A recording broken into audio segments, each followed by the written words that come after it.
ஆட்சி அமைந்த 1.5 மாதத்துல இன்னைக்கு தான் முதல் சட்டமன்ற அந்த கூட்டத்தொடர்.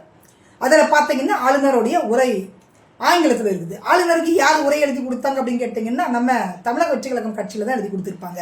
புரட்சி தலைவி மாதிரி, புரட்சி தலைவர் மாதிரி, காமராஜர் மாதிரி அப்படிலாம் புகழ்ந்து புகழ்ந்து ரீல்ஸ் போடுவாங்கல்ல சிஎம் சாரை, அந்த மாதிரி புகழ்ந்து புகழ்ந்து அதுலேயும் வந்துட்டு எழுதி வச்சிருக்கிறாங்க.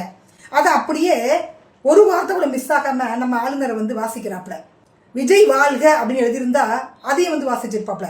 அடுத்த பிரதமர் வந்து விஜய் தான் அப்படின்னு எழுதியிருந்தா அதையும் வந்து ஆளுநர் வந்து வாசிச்சிருப்பாப்ல. இப்ப மத்திய அரசுக்கே டவுட் வந்திருக்கும், நாம என்ன பண்ண சொன்னோம், இவர் என்ன பண்ணிட்டு இருக்கிறாரு, இவர் அங்க போய் வந்து விஜய்க்கு பூஜா தூக்கிட்டு இருக்கிறாரு, என்னையா நடக்குது தமிழகத்துல அப்படின்னு அவங்களே ஒரு நிமிஷம் வந்து ஷாக் ஆயிருப்பாங்க. அந்த அளவுக்கு தீவிர விஜய் ஃபேனா இன்னைக்கு வந்து ஆளுநர் மாறிட்டாரு. இன்னைக்கு பாத்தீங்கன்னா அவர் ஆங்கிலத்துல வாசிக்க, அப்புறம் வந்து சபாநாயகர் தமிழ்ல அதை வாசிக்க, அப்புறம் நம்ம சிஎம் சார் எல்லாத்துக்கும் வணக்கம் வைக்க, வெளியில வந்து பங்கேற்ற எல்லா எம்எல்ஏக்களும் வந்துட்டு பிரஸ் மீட் கொடுக்க, புகழ்ந்து புகழ்ந்து பேச, இப்படி ஒரு வழியா இன்னைக்கு சட்டமன்றம் வந்து முடிஞ்சிருச்சு.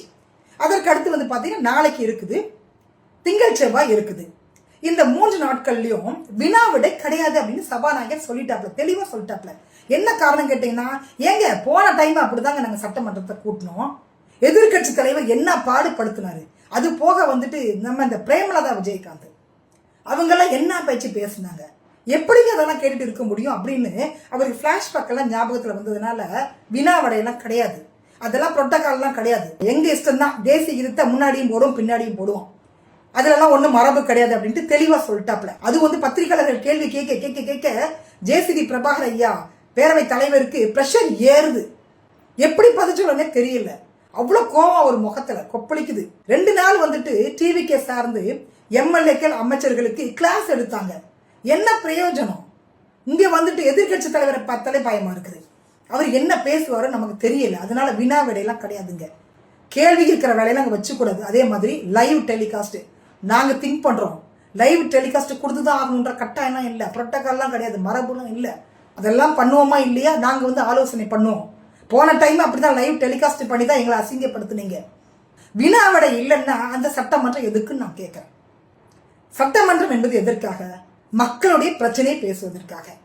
கேள்வி கேட்கக்கூடாது அப்படின்னா அதுக்கு எதுக்குங்க மக்களாட்சி? கேள்வி கேட்டால் மாட்டிப்போம் அப்படின்ற பயம், அந்த அளவுக்கு அரசியல் அறிவு வந்து அங்கே யாருக்கும் இல்லைன்றது சபாநாயகருக்கு தெரியும்.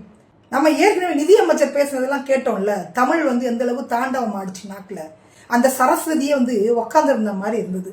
வாயை திறந்து பேச தெரியாது, தமிழ் வராது வாயில, கேள்வி கேட்டா பதில் தெரியாது, ஆக மொத்தத்தில் ரீல்ஸ் போட சொன்னே நல்லா போடுவாங்க. திமுகவுக்கும் எனக்கு நடுவுல யாரு வந்தாலும் நிர்வாகம் பொறுப்பல்ல, இது கிட்டத்தட்ட ஒரு 3rd கிரேட் ரவுடி பேசுற வார்த்தை. அப்போ இவங்களுக்கும் திமுகவுக்கும் நடுவுல வந்தது யாருன்னா கூட்டணிகள் தான் இருந்தாங்க. நாங்க வெளியே இருந்து ஆதரவு தெரிவிக்கிறோம். நேத்திக்கு அவர் அவமானப்படுத்தினது கூட்டணி கட்சி தான் அவமானப்படுத்திருக்காரு.